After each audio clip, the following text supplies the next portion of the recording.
নমস্কার দর্শক বন্ধুরা, আজকে মিন রাশিফল নভেম্বর আর ডিসেম্বর মাস আপনারা কিরাম কাটাতে পারেন সেটাই আজকে আমার আলোচ্য বিষয় হবে। চ্যানেলটাকে সাবস্ক্রাইব করে রাখবেন। জ্যোতিষভিত্তিক ভিডিও চ্যানেলে প্রোভাইড করা হয়ে থাকে, রাশিফল সম্পর্কিত ভিডিও চ্যানেলে প্রোভাইড করা হয়ে থাকে।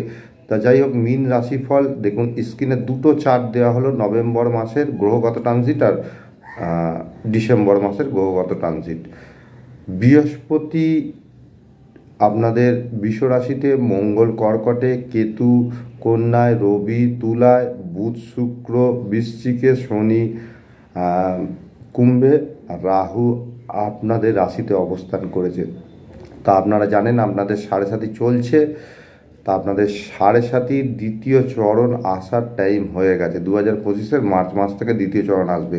যতক্ষণ না শনি আপনাদের রাশিতে প্রবেশ করছে ততক্ষণ পর্যন্ত কিছু হয়তো সুবিধা আপনারা উঠিয়ে নেওয়ার চেষ্টা করুন। শনি 15 তারিখে মার্গী হচ্ছে, বৃহস্পতি 9 অক্টোবর বক্রি হচ্ছে, বৃহস্পতি বক্রি থাকবে এই দুটো মাস। শুক্র 6 নভেম্বর ধনু রাশিতে, 2 ডিসেম্বর মকর রাশিতে, মঙ্গল 6 ডিসেম্বর বক্রি, ওই একই ঘরে কর্কট রাশিতে বক্রি হবে। রবি 17 নভেম্বর বৃশ্চিকে, 17 ডিসেম্বর ধনু রাশিতে প্রবেশ করছে। তা মীন রাশি শরীর স্বাস্থ্য বিষয় নিয়ে কথা বলবো। পরিবার ও নিজের শরীর দিকে যথাযথ যত্ন নিতে হবে।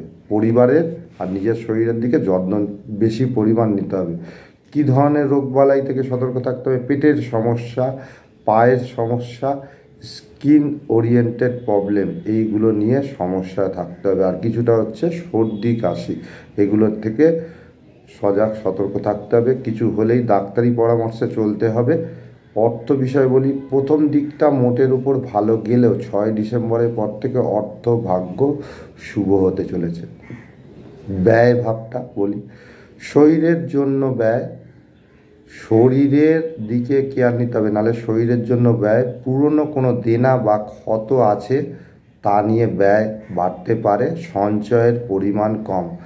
আর 30শে নভেম্বর থেকে 10ই ডিসেম্বর বুদ্ধির ভুলে আপনারা ক্ষতিগ্রস্ত হতে পারেন, এটা কিন্তু বলে রাখলাম আগে থেকে। কাউকে টাকা ধার দেবেন না, দিলে ফেরত পাবেন না। সেই সময় বুদ্ধির ভুলে কোনো ডিসিশান নেবেন না, সেই ডিসিশান ভুল হতে পারে। গৃহ বিষয়ে কথা বলি, 30শে নভেম্বর থেকে 10ই ডিসেম্বর গৃহ নির্মাণ, গৃহ সংক্রান্ত শুভ কাজ থেকে বিরত থাকুন। 30শে নভেম্বর থেকে 10ই ডিসেম্বর ভুল পদক্ষেপ নেবেন না, নচেত নিজেরই ক্ষতি হতে পারে।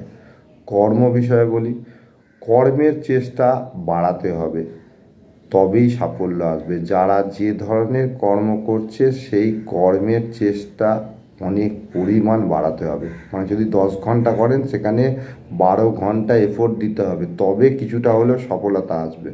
প্রেমের ক্ষেত্রে বলি, প্রেমে সাফল্য পাবে 6 ডিসেম্বরের পর থেকে। দাম্পত্য জীবনে ঝগড়া বিবাদ এড়িয়ে চলার চেষ্টা করুন। সপ্তমে কেতু, স্ত্রীর শরীরের বা স্বামীর শরীরের দিকে যত্ন নিন। 6 ডিসেম্বরের পর থেকে পিতার স্বাস্থ্যের অবনতি হতে পারে, সজাগ সতর্ক থাকুন। 30শে নভেম্বর থেকে 10ই ডিসেম্বর মায়ের স্বাস্থ্যের দিকে নজর রাখুন, মায়ের কর্মের দিকে নজর রাখুন, তাহলে কিন্তু তারাই উপকৃত হবেন। আর লাস্টে যেরকম নবগ্রহ বীজ মন্ত্র নিয়ে এসেছি, সেই নবগ্রহ ইষ্ট মন্ত্র, সূর্য মন্ত্র থেকে কেতু মন্ত্র জপ করুন প্রত্যহ।